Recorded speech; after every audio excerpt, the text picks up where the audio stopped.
വീഡിയോയിലേക്ക് സ്വാഗതം.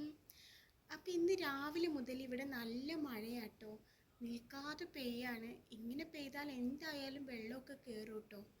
നല്ല മഴയാണ്. ഇപ്പം ലേശൊരു കുറവുണ്ട് കേട്ടോ മഴയ്ക്ക്, എന്നാലും ചെറുതായിട്ടൊക്കെ മഴയുണ്ട്. അങ്ങനെ എൻ്റെ വീടിൻ്റെ മുകളിൽ റംബൂട്ടാൻ പഴുത്ത് കിടക്കുന്നുണ്ട് കേട്ടോ. കുറേ ആയി ഈ മരം ഇവിടെ നട്ടിട്ട്, ഇതുവരെ ഒരു കായ് പോലും ലഭിച്ചിട്ടില്ല. ഇക്കൊല്ലം ആദ്യമായിട്ടാട്ടോ റംബൂട്ടാൻ ഉണ്ടായത്. അപ്പോൾ ഉണ്ടായതൊക്കെ മൂത്തതൊക്കെ കിളികൾ വന്നിട്ട് കഴിച്ചിട്ട് ഞങ്ങൾക്ക് റംബൂട്ടാൻ കിട്ടാറില്ല. ഇന്നിപ്പോൾ റംബൂട്ടാൻ പഴുത്തതൊക്കെ ഞാൻ പറിക്കുകയാണ്. അങ്ങനെ റംബൂട്ടാനൊക്കെ പറിച്ച് ഞാൻ അടുക്കളയിൽ ചെന്നപ്പോൾ ഉമ്മ പയറും കഴുപ്പങ്ങയൊക്കെ ഉപ്പേരിക്കുള്ളത് അരിഞ്ഞ് വെച്ചിട്ടുണ്ട് കേട്ടോ. ഇനി ഇത് ഉപ്പേരി വെക്കണം. അതിനിടയിൽ ഞാൻ പാലിന് പോവാം കേട്ടോ. ഇവിടുന്ന് കുറച്ച് പോയാൽ മതി കേട്ടോ, പാലിന് പോവാണ്. ഇത് കണ്ടില്ല നിങ്ങൾ, ഞങ്ങളുടെ റോഡൊക്കെ ചളി പിടിച്ചിട്ടുണ്ട്, തോടൊക്കെ നിറഞ്ഞൊഴുകുകയാണ്.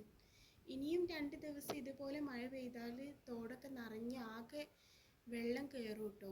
അങ്ങനെ ഞാൻ പാലിന് പോവാണ്. ഇവിടെയൊക്കെ മഴ പെയ്താൽ കാർമേഘം മൂടിയിട്ട് മലകളൊന്നും കാണൂല കേട്ടോ. നല്ല മഴ പെയ്യുന്നുണ്ട്.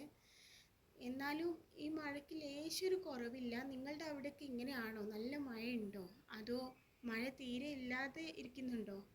ഇവിടെ നല്ല മഴയാട്ടോ. അങ്ങനെ ഞാൻ പാലിന് പോവാട്ടോ. കുറച്ച് പോവാനുണ്ട്. അങ്ങനെ മഴ പെയ്തിട്ട് ആകെ ഒരു എന്താ പറയുക, ഒരു സുഖമില്ല കാണാൻ. പറമ്പൊക്കെ ആകെ നനഞ്ഞതായിട്ട് എന്തോ ചളിയും വെള്ളവും ഒക്കെ പാടങ്ങോട്ട് ഒരു ബുദ്ധിമുട്ട്, നടന്നു പോകാൻ തന്നെ പറ്റാത്ത അവസ്ഥയാട്ടോ. അങ്ങനെ ആ വീട്ടിലാട്ടോ പാല് വാങ്ങാറ്, ആ വീട്ടിൽ നിന്നാണ് പാല് വാങ്ങാറ്. അങ്ങനെ പിന്നെ ഞാൻ പാലൊക്കെ വാങ്ങി തിരിച്ച് വീട്ടിലേക്ക് പോവാട്ടോ. അങ്ങനെ മഴ ഇങ്ങനെ പെയ്തുകൊണ്ടേ ഇരിക്കുന്നുണ്ട്. ചെറിയ മഴയേ ഉള്ളൂ, പക്ഷെ നല്ല മഴയാകുമ്പോഴേക്കിന് വീട്ടിലെത്തണം.